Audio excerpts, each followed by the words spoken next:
island with all of their gold, and that was a bit of a problem. Let's see, though, as they pivot moving towards this second game of the series, can they bring us to 3? That is the big question. And they have first pick this time around. They're going to ban something away first. I think Poppy still going to be banned. I think Bard's still going to be banned. And Bard is going to be, indeed, the first one to be taken away. But we'll see whether anything else gets through, because I feel like here in this game number 2, the Ryze stocks are what are really starting to rise, especially... Oh, Ryze. Oh, I'm sorry about that. The Casio ban coming on through is really going to make that one feel potent. I agree. I think that you're going to see that Bard, you're going to see that Nocturne. Like I said, the third ban is a little bit more flexible here. Because you have first pick, T1 might ban the Ryze themselves in that third spot. They take the Jace away. I'm surprised to see that. No, I like it, because the Olaf has already been taken, right? And so now the Jace feels a whole lot more free. Maybe Doran is not interested in playing Yorick right now, especially not playing it early in the draft and messing up the bottom lane. That's another part of this is, you know, T1 have been drafting most of the time through their bottom duo. Didn't happen in game 1. They'll ban the Lucian again.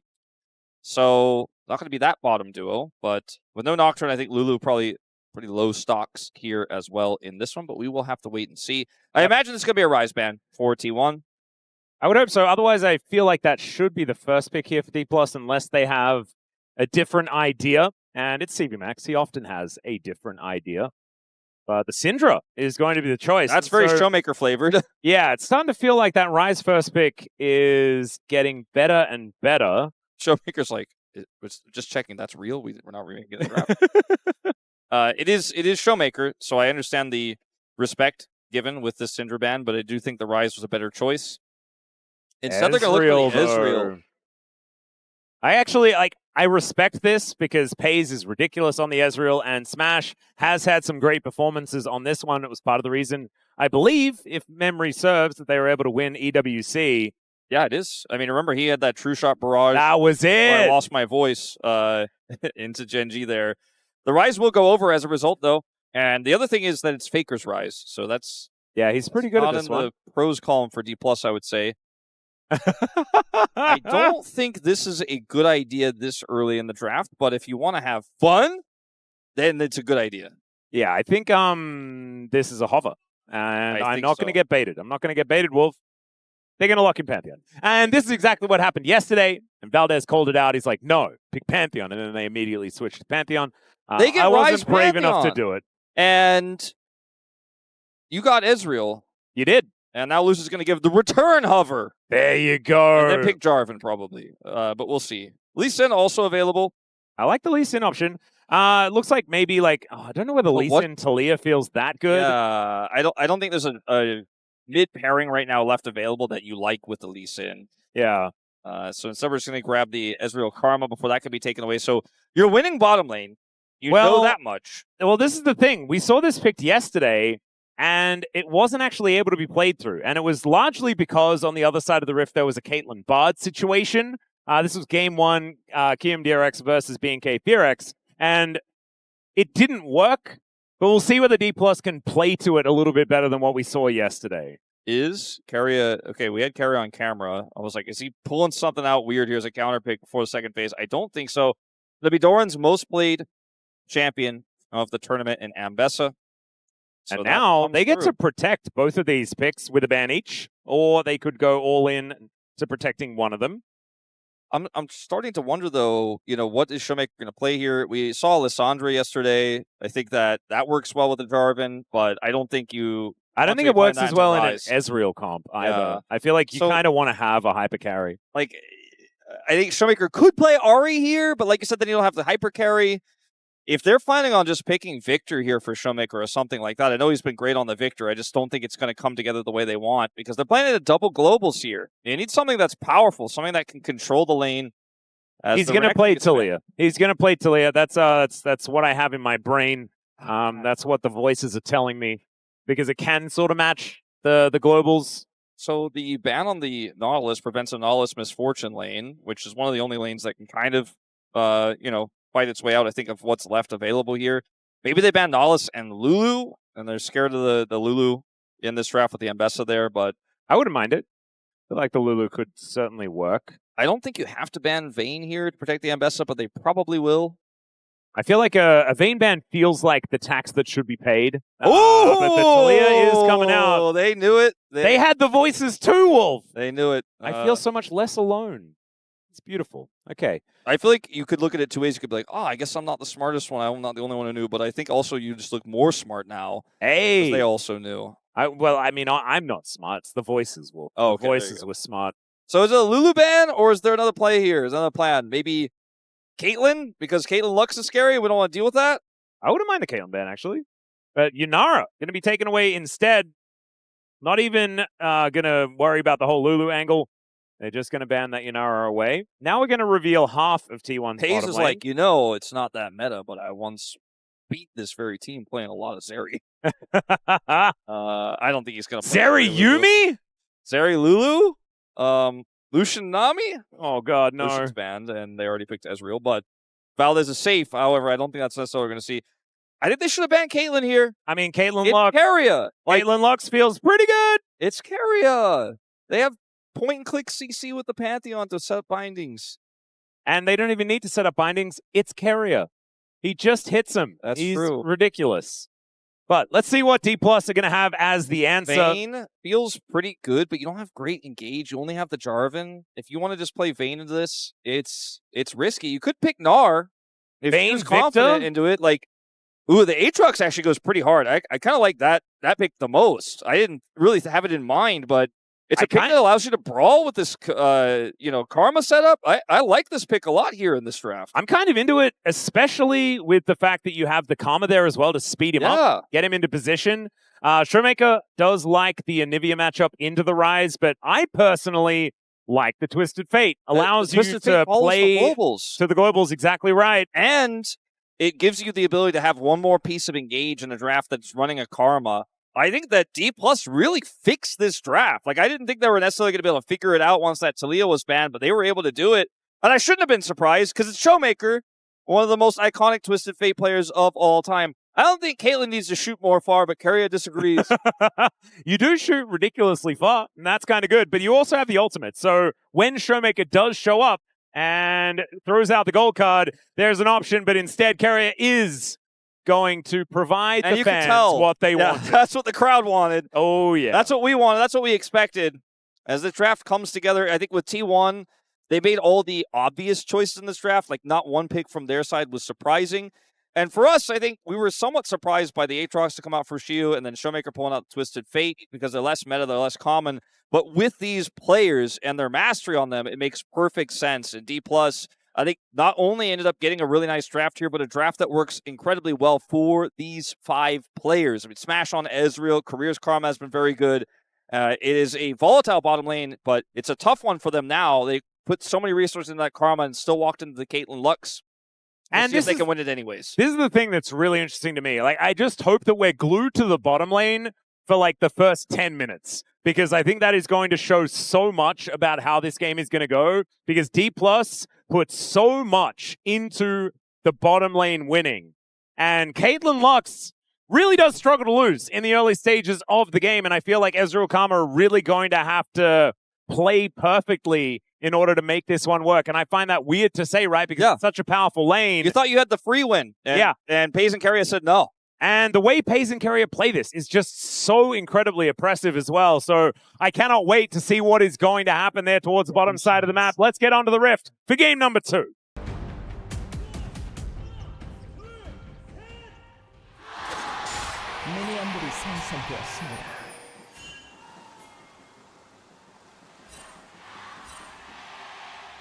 All right, T1 fans, definitely a lot louder. But that is kind of what happens when it is the T1 home ground. And so we'll just have to see whether Dplus can do what they did in France, right? They did this. It was a pretty blue crowd. As ShowMaker is going to gold card the heck out of that melee minion. And he absolutely did. Nicely done. Keria avoids the first Lucid Singularity. That is maybe something here. See what they can do with this lane. Obviously, every single Mantra Q needs to have high value. That is the name of the game for this lane. Smash will get hit by this one. Oh, man. Making peace with it, I think, as Peyz does get at least tagged by that Mystic shot, but still. So Smash has to take, in this matchup, cleanse because of the bindings. And because of the Pantheon as well. Pantheon, and you are laning into Caitlyn, who has a barrier. So, Caitlyn's not really worried about Karma's minuscule CC. So as a result, this matchup actually also gets a little bit weird here for Smash and Keria, who again drafted this thinking they win by default. So they'll even have to use a heal to avoid that binding. Yeah, at least they are able to punish a little bit, but the snap trap in position, Smash able to collect that minion. And Peyz still with a pretty big advantage as he stacks this wave up. Siwoo and Doran fighting this one quite a lot this stage, both of them taking grasp in this particular matchup. Seen a lot of the Electrocute Ambessa more recently, but not in a matchup like this. As the binding going to connect. There is a great Peacemaker as Keria takes a lot of damage. Heal going to be exchanged a little bit late as Keria does throw that one out. At least Dplus is still alive. The problem is, I don't know whether that's the state of the lane that you want when it's Ezreal Karma, right? I feel like you are wanting to have that pressure. I think Keria hasn't lost on this champion. What? Yeah, there's still a lot of power outside of this lane for Smash, right? He's going to be at his strongest when Peyz is at his weakest, assuming no accidents happen, no incidents here on the bottom side of the map. So we'll see if he can end up getting that 2-item spike comfortably, because he's behind in this lane, doesn't have prio, but he's even in farm practically, as Lucid's coming for a gank here on the Faker. Yeah, there's the gold card as ShowMaker throws out those wild cards as well. Faker in a bit of trouble, but does have the ghost. And Lucid, I mean, a flash flag and drag might do it, but Faker's running real fast and will escape. I was talking about the Ahri pick for potential to set up to get them into a position where they can find picks, but this Twisted Fate ends up doing it just so much easier, as you can't really miss the gold card. Faker is going to hold his ground, though. Didn't take enough damage to feel like he needed to back, so he's going to feel good about that because he doesn't have TP since he went for Ghost on the Ryze. Had to expend it, and we are seeing a potential follow-up here from Lucid. Yeah, maybe a wraparound, but you can see Faker still has flash as Siwoo. Oh my goodness. This is getting a bit ridiculous. There's first blood. He just drops a flag on him. Yeah, that was what I was kind of alluding to. If Faker did not respect, he decided, I'm going to stay. I'm going to greed. I don't have TP. And he pays for it. He still doesn't have TP, though. And he is not going to like what happens next. He finds himself 300 gold behind. Twisted Fate prints money. And this is going to be a potential strong point here for Dplus moving to the mid game. As look, he TPs back in. Faker will be able to get back to the lane pretty quickly here, though. So it's not like the old days where if you die like that, you just lose the game. Kind of patch that out, but still feeling much better if you are ShowMaker right now. Absolutely. So he's just lurking here, and Faker thinks he's positioned safely enough, but ShowMaker just flash gold cards him, and there's just no time to react. Beautifully played here by Dplus, and you'd expect that from the man who has the pretty cool skin on this Twisted Fate. Got those Damwon logos flying around. Oh yeah, there's a lot of Damwon logos. As Faker with this wave in a pretty awkward spot for ShowMaker. And ShowMaker without his flash does have to play respectfully. And Faker having not used it, even though he did just die for first blood, does mean that he, for some reason, has control of this lane. Feels a little bit counterintuitive, but does make a lot of sense when you think about the summoner spells. Yeah. And the fact that there's a missing Lux on the bottom side of the map. Yep, and a Pantheon in the game. Doesn't have level 6 yet, but like you say, still an issue. And once he has level 6, that's when things get a lot tougher here for Dplus. Level 6 is being hit across the board. ShowMaker with that Destiny Gate now up and available. We'll see whether the first one is going to be successful. This is the problem.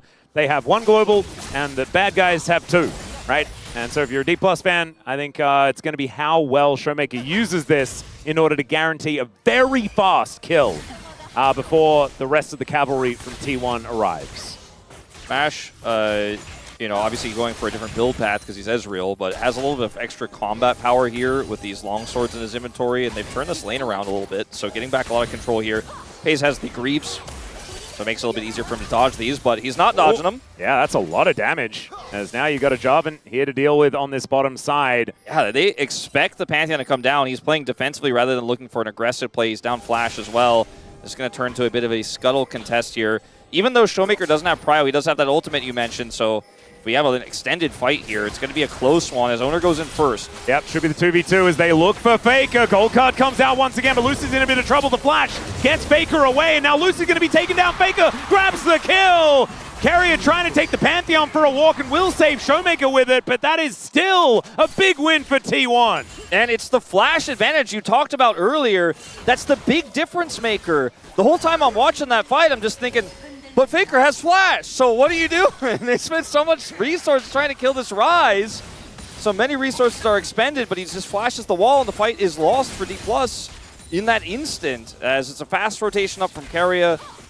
And the kill does go over to Faker himself, over the wall. So initially here, it's like, okay, I'm trying to set up this play where Oner used his stun. Now we turn on to Faker, and Oner can't heal for a second. But Faker has flash, gets over the wall. Oner just holds his shield up. You can't punish Oner in this situation when Faker flashes over the wall because he's got Aegis. Yeah. And I think T1 just calculated this way better. And it's the thing. It's the fact that that flash wasn't on cooldown as Keria taking a full combo. Oh my goodness. Headshots just raining from the sky. And Keria does have to go home. Did at least have the heal to keep himself alive. But Peyz actually taking a lot of damage. True shot barrage. It's not quite the same as the EWC one there from Smash. But Peyz still taking a lot of damage here in this lane. Smash played that so well. Made it look like he was going to go for the minion auto there, or the minion Q rather, and he goes for the damage. It kind of blows my mind that, like, if you think about it, Smash and Ezreal are, like, almost the same age. And he's just so good at piloting this champion. I don't even know how old Ezreal is, but he seems Smash age. Well, he was out in the release of League of Legends. That was what I was going for. Oh, okay. I thought you just meant the character's Smash is a little bit older than that, but only a little bit. Only a little bit. All right, T1 with a slight gold lead, and that is a big deal against the Twisted Fate. I guess you could say the same thing about Peyz and Caitlyn, though, right? Yeah, that's probably a good point. Peyz getting a little bit older now, but still quite young. Both of these AD carries in the very early days of their careers. Which is kind of crazy, given the fact that Peyz is already very decorated.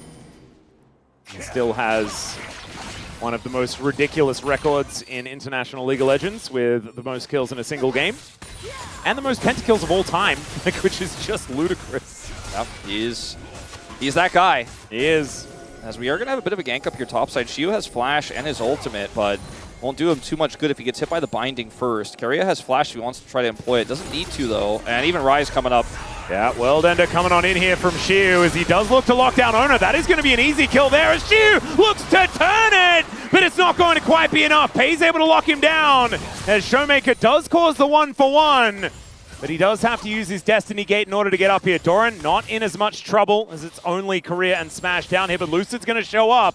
Let's see whether this dive is going to work. This could get Dplus into a good position. The ulti comes down, but it's not a great spot. Cataclysm comes in. Lucid looking for the kill, and he will find it. True Shot Barrage might have actually been enough for Lucid wanting to make sure. Yeah, that was a very, very close call there. On the top side, T1 are able to avoid the crazy play from Siwoo there. He had so much gusto, I would say. I love the word gusto. Yeah, I think that was absolutely a gusto moment. Like, that's where gusto needs to be used, where he flashes, gets the lifesteal there from his passive. So, Siwoo here, I mentioned if they lock him down with a binding first, he doesn't actually have any outplay. It's Oner goes in first place under turret, and then Siwoo flashes here and almost two-shots Keria as ShowMaker shows up. The turret's ramping. That doesn't end up being a mistake. It looks like intentional the way this was set up here by Lucid to make sure they can block the angle onto Keria, because Keria's got the turret aggro. If he gets hit by that ult, then he just goes down there. Obviously, it would have hit him anyways, but the way that Lucid set it up made it kind of awkward to hit it for Doran, so he is not able to outplay that dive. Does require Lucid's follow-up flash to get the kill, however, as you pointed out. So will be 1,000 gold to lead here for Dplus. Kind of winning on both sides of the map here in a small way. Could have been worse, though, if Keria also goes down on that topside dive. The good thing about this for Dplus is the fact that ShowMaker is going to have like a pre-20-minute fully stacked Rod of Ages, which is not too bad. You can see Faker still just sitting on the Catalyst, and ShowMaker already completely done with that item, so going to give him a little bit of an advantage as far as tempo here in this game. And I think mid-game is going to be so important here for Dplus, because as the game goes on, we know what Peyz can do on the Caitlyn. You get to like 4 and 5 items. I just don't think that Dplus are going to be able to contend in team fights against this guy and with Faker. who is just going to be dealing out so much damage once those 3 items do come in. As Oner in a little bit of trouble here. Gold card blocked from ShowMaker, looking to try and get on over here towards the Pantheon. We'll be able to find the angle. Wildcards to chase out Faker as there's the flash away from the Cataclysm, but he follows with the flag and drag, and they take out Oner. Wow, that was a very, very thin margin. I think that Lucid had to play through there on that catch onto the Pantheon. Faker's flash was also just coming back up. Didn't end up needing to use it. Wouldn't have helped out the play at all, but definitely something they were obviously considering when they decided to go for that. And it ends up being a kill onto the Pantheon, but also getting his flash. Lucid didn't have flash from the kill earlier and was still able to get the outplay over the Pantheon. And as a result, they were able to take the first dragon. It's a very late first dragon in this game, but it's also a very valuable Infernal. It's also very cool that we get a Cloud Soul this game as well, because Earth, Wind, and Fire always happens at least once in a T1 series. And so that's going to be happening again. I can guarantee it. Unless I get Chemtech, that's Orcs' fault, and not the fact that it's guaranteed. As this was just beautifully played by Lucid and ShowMaker. Yeah. Realm Warp here. All right. Siwoo going to get dove on. The World Ender does come through, but it's a public execution. And it's beautifully done. So the Aatrox does fall down. T1 overloading the top side. Doesn't look like there's much of a cross map, though. Yeah, I mean, Keria is trying to come over and stop this turret from taking a bunch of damage. Career's zoning him away right now and preventing his backs multiple times. So Smash is going to get a lot of damage done.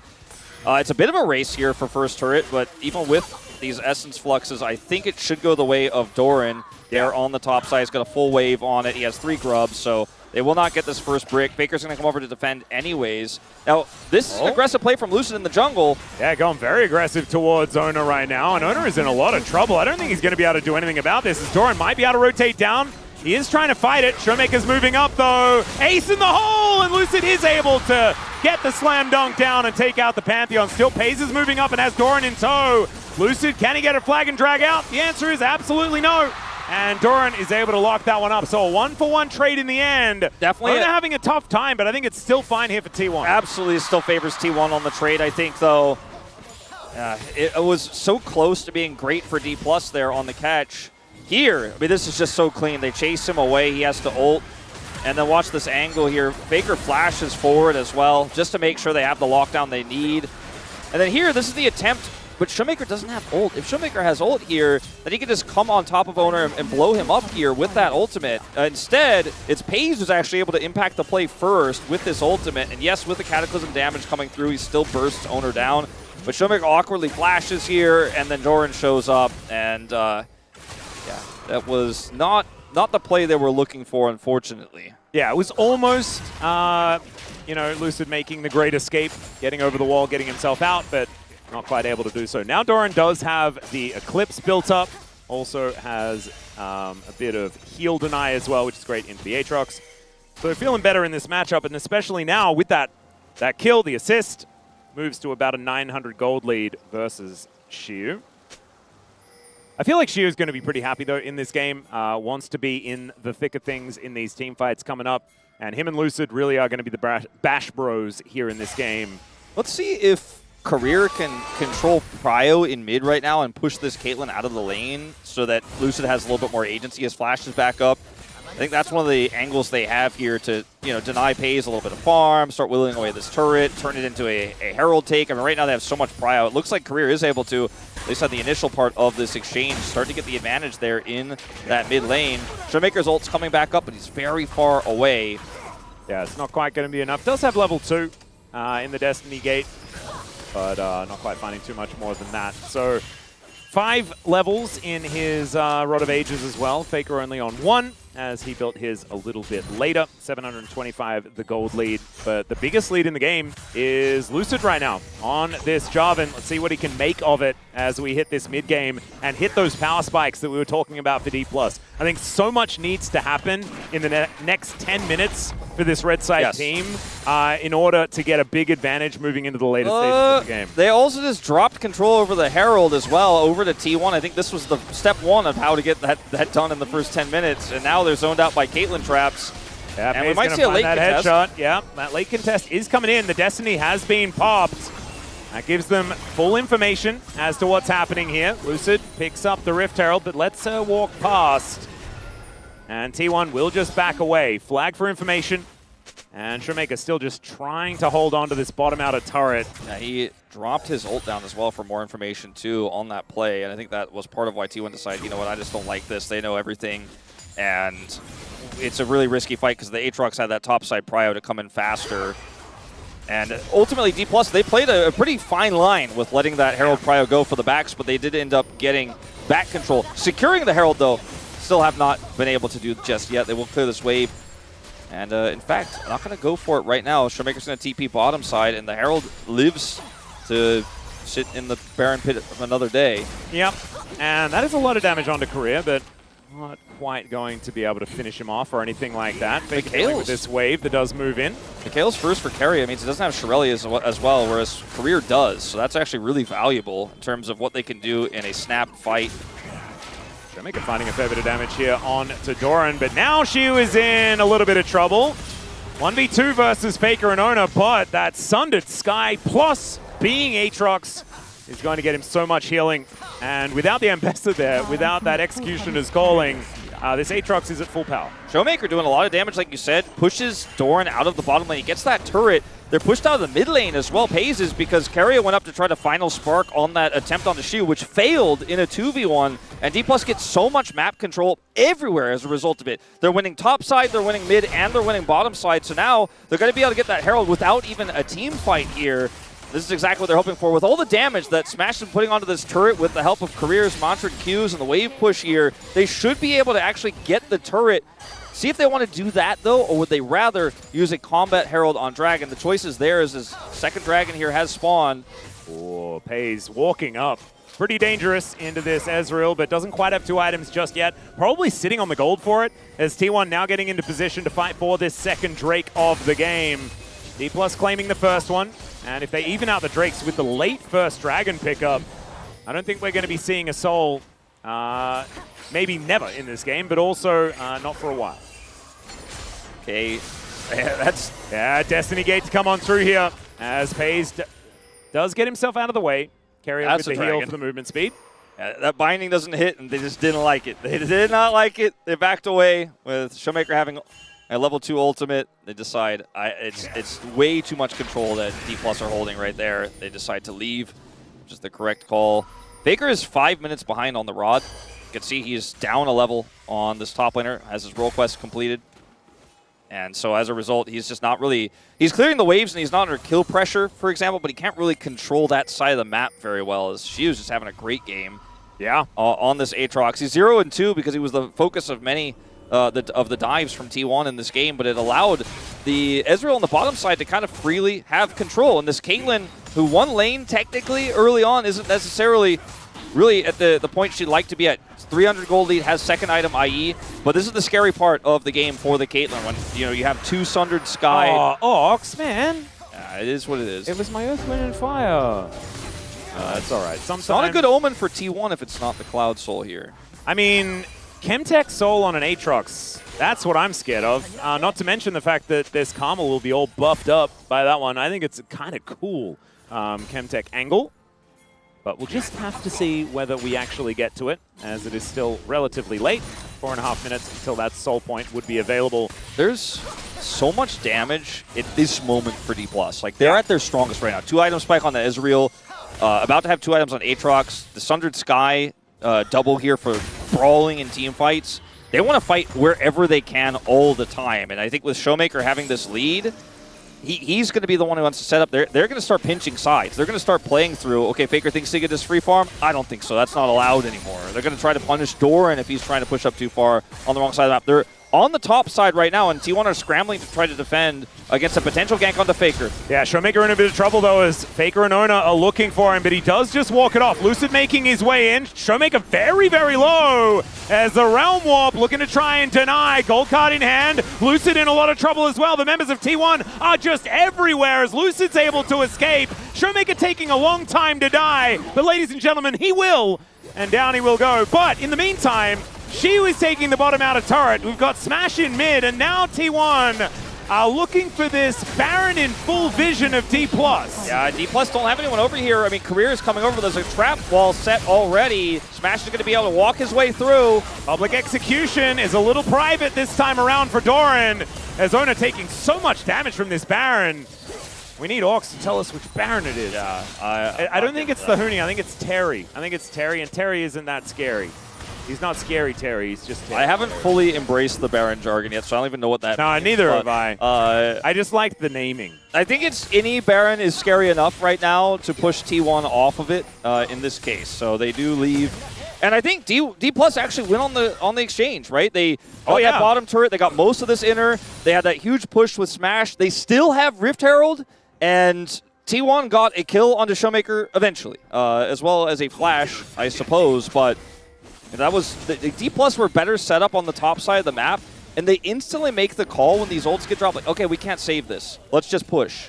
And then Doran also TPs. So she was like, all right. I think T1 really expected Dplus to full send on the defense for ShowMaker, but they exactly did the opposite of that. As well, except Lucid, he full sent it. He probably wasn't supposed to. Yeah. But everybody else just did the opposite of that and played the map instead, which was the right choice. Faker does get a shutdown.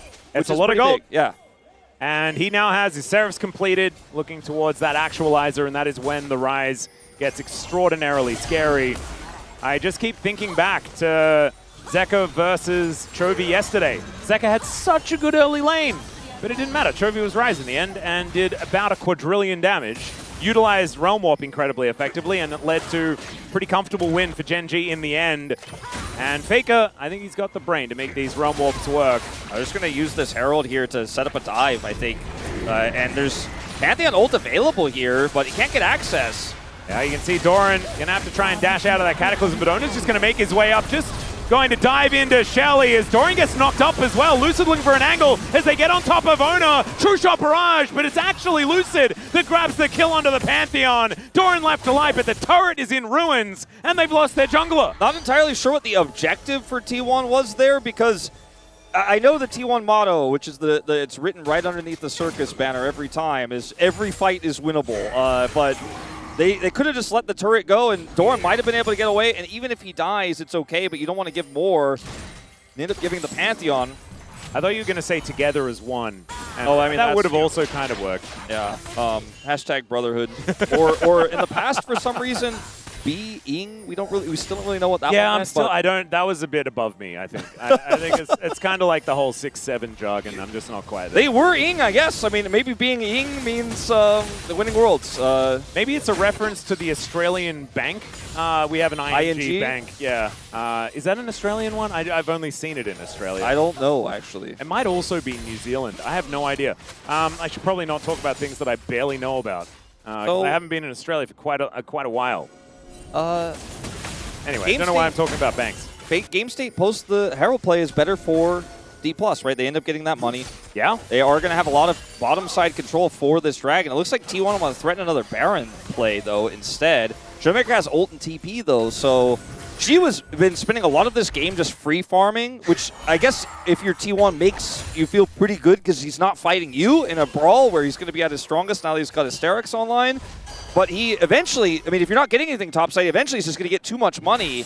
And T1 don't really have a strong play right now to be made. Doran looking for this flank wraparound here to maybe catch somebody, but nobody's in the jungle for him to get. And now the Dragon is just kind of free pickings here for Lucid to take, even maybe solo. And the cross map was ambitious at best for T1. Yeah, you've got Smash coming on over, so this Drake is going to be taken very, very quickly. ShowMaker may be in trouble, though, as Public Execution are going to come from across the wall, perhaps. As there's the Pantheon making his way in, but immediately stops. There is the ultimate, but it's just barely out of range. And ShowMaker will go down, but the Drake is going to be the trade. And now Keria is taking Oner for a walk. Siwoo is going to show up this time. And I think Oner is going to die for the 5th time. Down he goes. The Umbral Dash through the wall there, as now Doran is getting enclosed here in this top lane. And I do not think he's escaping this one. Flag and drag to deny. And it's going to be Lucid with his 6th kill of the game in trade for an outer turret bottom lane. Faker does get that turret. Peyz is getting some additional farm here in the mid lane. It's not a completely Dplus sided play, in fact. So This ends up getting T1 at least something in exchange for the Dragon, right? But the Dplus were so ready for it. Now they actually say, with a man advantage and a jungler, we're looking to take Baron, and let's see if they can actually get over here. Faker does have Realm Warp to come in here. He just got his Actualizer. This is a risky call from Dplus. This could be very dangerous. No ultimate from Oner, though, so he can't actually join. Doran can.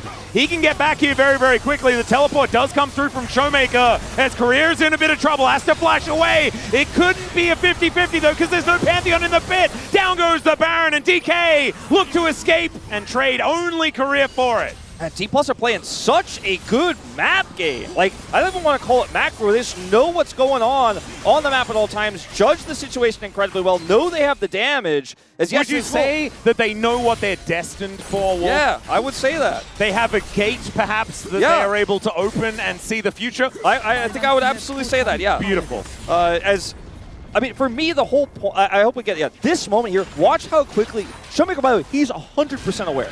He's like hovering his W. He's like, I'm going to gold card it, and I'm going to play this. And by the way, Aatrox is going to TP. He buys so much time here. He's so tanky on this Twisted Fate that they're like, all right, we knew you were going to force this play because we got Dragon, and we were ready to respond here. And I think T1, I mean, it was really ambitious what they were trying to do. I mean, they had Doran flanking for so long. They're like, we're going to get something. And they did, but it cost them the Baron and a ton of map control. The gold lead doesn't change, but that was a bit of a jump scare. Siwoo is going to flash away the public execution, and Faker is going to shut him down. Did have to use the flash for it, but man, I'm terrified.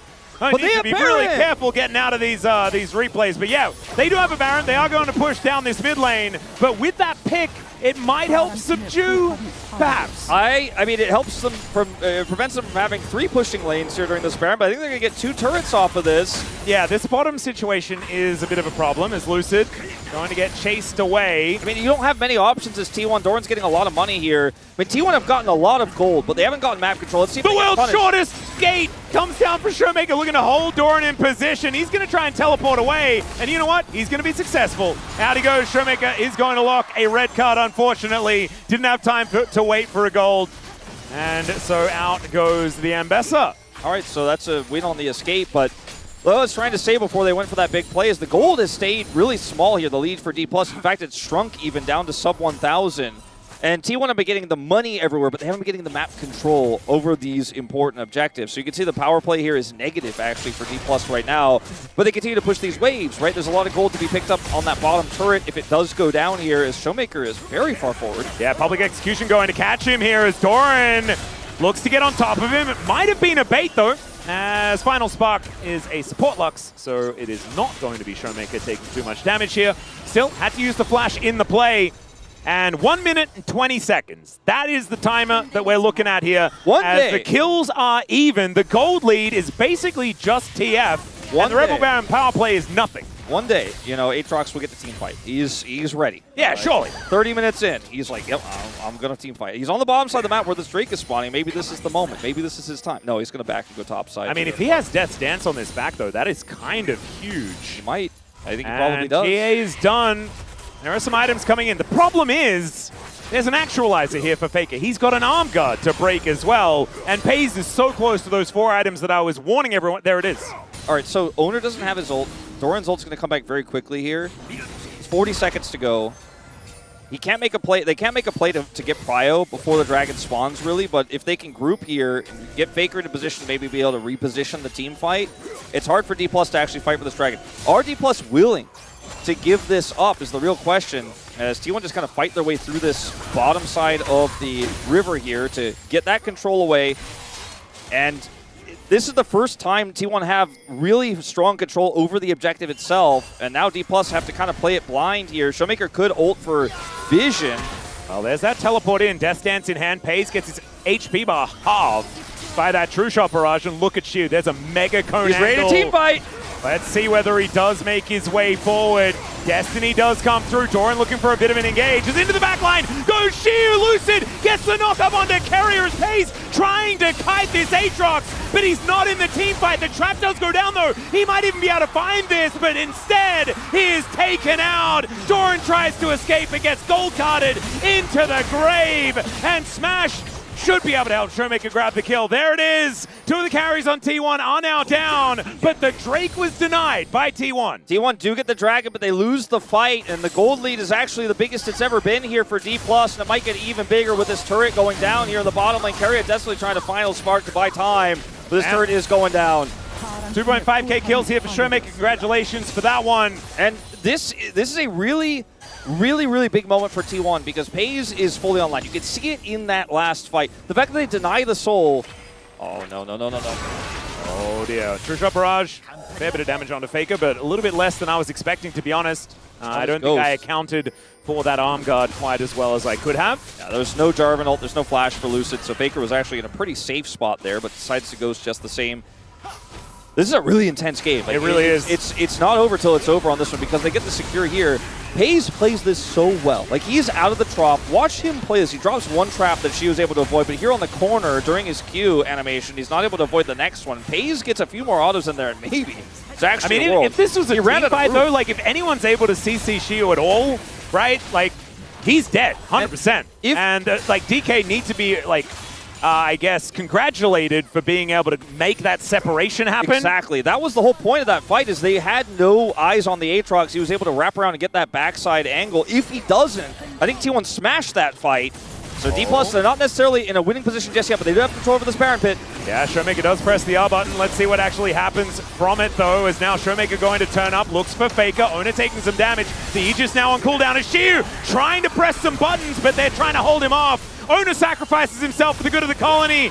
And Doran is looking to try and push away this Aatrox, but the Baron is live, and Dplus have just killed the jungler. Yeah, and TP back from ShowMaker. He's at full health. I think they could have just gone for it there, but they want to play it a little bit more safely. Looking pretty cool with his new hat as well. ShowMaker now pretty powerful. Now they can do it now that he's here, and it's not realistic for a contest here for T1. Control vision on this Baron as well, and Doran's going to go give his teammates the bad news. And with no Pantheon here, it is a free one. As Doran is still coming over here, but I just don't see any world. The desperation from Keria. Yeah, it's on a low cooldown, so you go for those, but they won't get it. You miss every shot you don't take, so you may as well go for the final spark. We'll see whether this Rebel Baron power play is going to be better. Right now, sitting at about 1100, as Siwoo is going to look to try and get himself out of the way, but Faker was not actually in. That one, public execution comes down, and Siwoo is just going to die right at the beginning of the Baron. Yeah, that's a huge pick. A lot had to be used for it, but I think it's worth it. Oh, 100%. They used 2 ultimates to secure this one. So when you look at this fight here for T1, they don't have any ability to get Peyz in a position to do consistent damage because their jungler went in so early. Like, Oner's so far up there that Dplus is just like, nah, Peyz can't get in, and we're just going to wait. And then eventually everyone from T1 backs away, but the Pantheon is just not lucky enough to do so. So Oner dies. That leads to a Baron, but the next play, which catches Siwoo, really puts a dampener on how much damage Dplus want to get with this Baron, which is opening up these inhibitor turrets and opening up the base. GA done for Oner now. This game is still so incredibly close. And there is a more of Malmortius now on Lucid as well. I mean, this Jarvan actually does a lot of damage. It will be hard to kill him. His GA is still on cooldown for the next little while, though, so does need to be a little careful. Imagine do have that advantage. Imagine if Dplus had a Chemtech Soul and this was Elder about to spawn while they had Baron. That Secure of the Dragon for T1 is doing them so much work in this game. Oh, yeah. And ShowMaker now splitting towards that bottom side. This is a composition that runs 1-3-1 pretty effectively. But once again, I mean, it's a negative Rebel Baron power play. T1 playing into this Baron over and over again. It's just putting, like, Isaac, Ezreal, Cummings, Bentley's voice in my mind. Baron just isn't that good.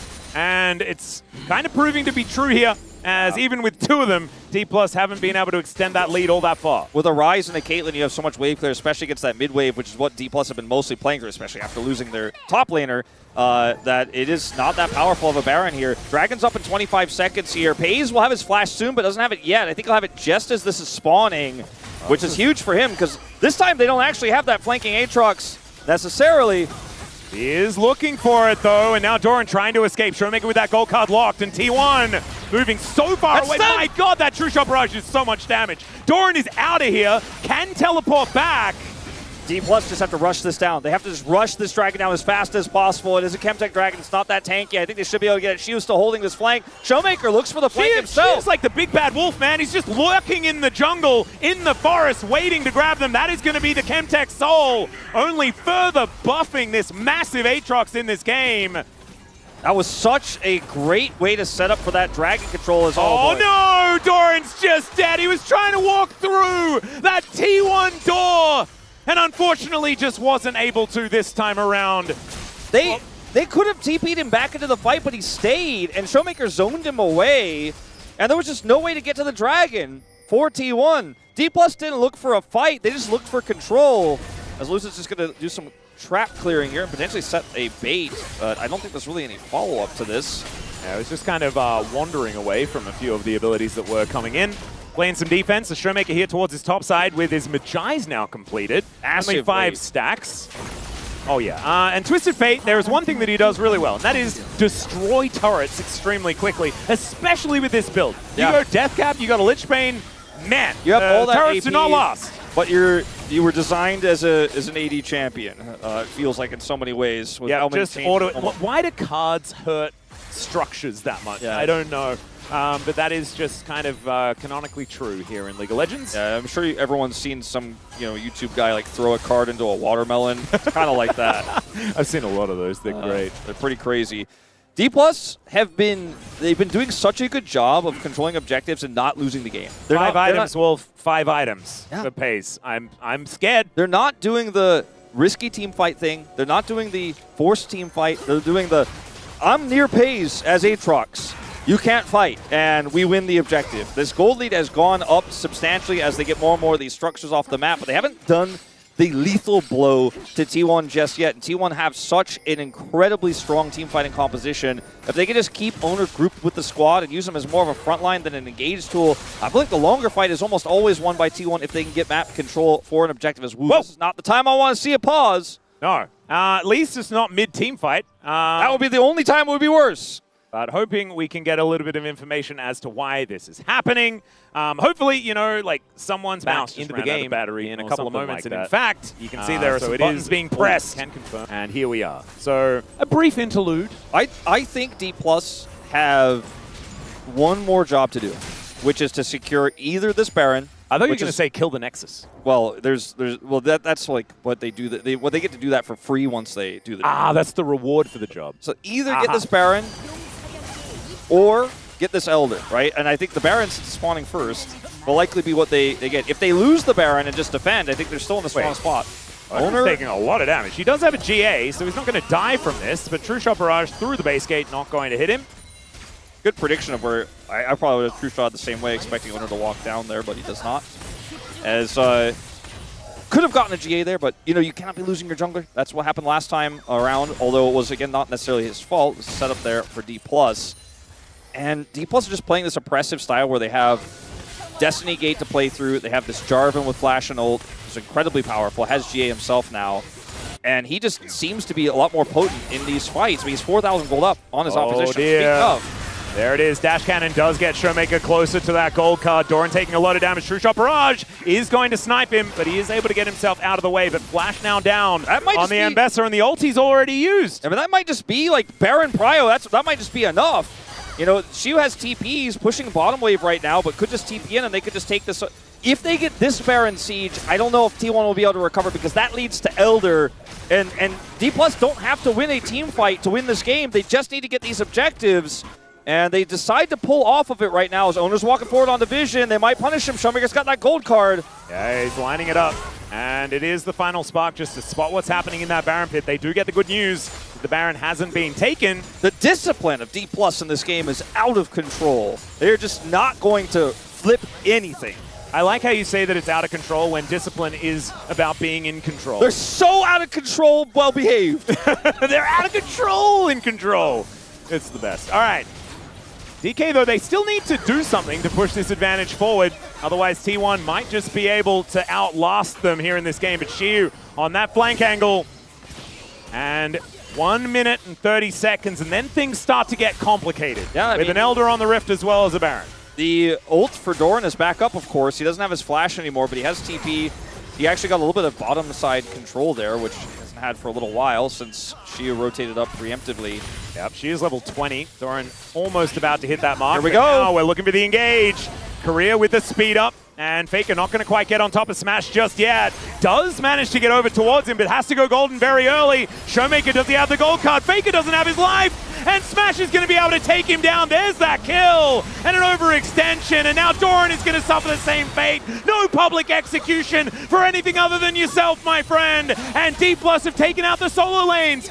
Oner's going the other direction to try and pull these minions and deny the end of the game. But it should just be the jungler dead with Elder coming up. The Baron as well. It should be Exodia for Dplus. Dplus should just be able to get that, but if they get more here, they might be able to end the game. Yeah, Keria looking to try and hold Siwoo into position. This is what we were talking about before. That's a decent Umbral dash. But if they have the extra CC, Peyz might be able to get it done. And Ace in the Hole does come in, but Siwoo is still just fine. Yeah, he's totally fine here. Did his job exactly correctly there. Doesn't flash onto Peyz because he knows Peyz would just flash away and kill him.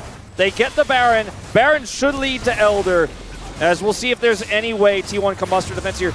But this is just Dplus being so patient. And in a rare moment of overextension here for T1, in a rare moment of a lack of patience here in this game, Faker just sends it. I mean, this is unlike T1, but just watching Dplus just spend this entire game avoiding fights and waiting for T1 to come into an objective or make a mistake is crazy to me. Like, Dplus have grown so much. They used to be a team that was so indecisive, a team that would snap engage at the wrong moments, but now they're just the macro gods sitting back and saying, your move, T1. But this is the thing, right? Like, this is what Dplus used to be so good at back in the day. This is why they were like the kings of 2020 and most of 2021 until EDG kind of pipped them at the post at the very end. It's the 1-3-1. It's playing the map, playing side lanes, and it's crazy that getting victories. 80% of this roster is different, yeah, but they came back to it. ShowMaker eventually taught those kids how to do it, and look, they did the job I said that was the last job left to do, and now, Atlus, I think what's really left, like you said,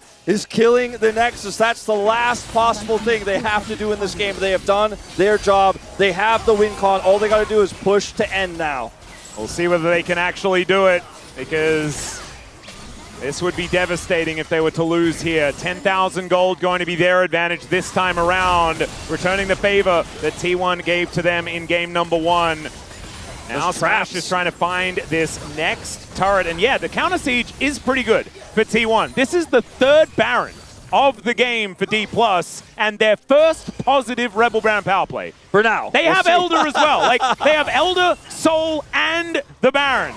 And if they were to ever lose any of these fights, it would be absolutely ridiculous. Dplus are spilling in now with a minute and 20 on this Elder. I think they should be able to end if any of this poke lands and it's starting to hit. Oh my goodness, Smash does so much damage. There's Lucid getting the knock-up onto Faker. Just one more shot. The gold card is denied by Faker. The wild cards don't come in. It's public execution onto ShowMaker into the back line. They do take out Faker, though. The final spark not quite working. Oner is going to execute ShowMaker, but now he's in such an awkward spot. Lucid as well, down to the GA, though. And Oner trying to fight with Siwoo. I think we know who wins that battle, but it's Peyz picking up a couple of kills. The minions are here. Smash needs to do this for Dplus if they want to win off the back of this Elder. Otherwise, T1 might find themselves in a decent spot. 2 inhibitors are now down. True shot barrage. Keria going to get executed by a dragon. Peyz taken out by Siwoo. And I think they've done it. Dplus are going to give us 3 games here at the T1 home ground. Very close here until the very end, but Dplus end the game the way they played the entire mid to late game. They were hiding, they were setting up objectives, and on the final objective, the Nexus, they were hiding behind the minions.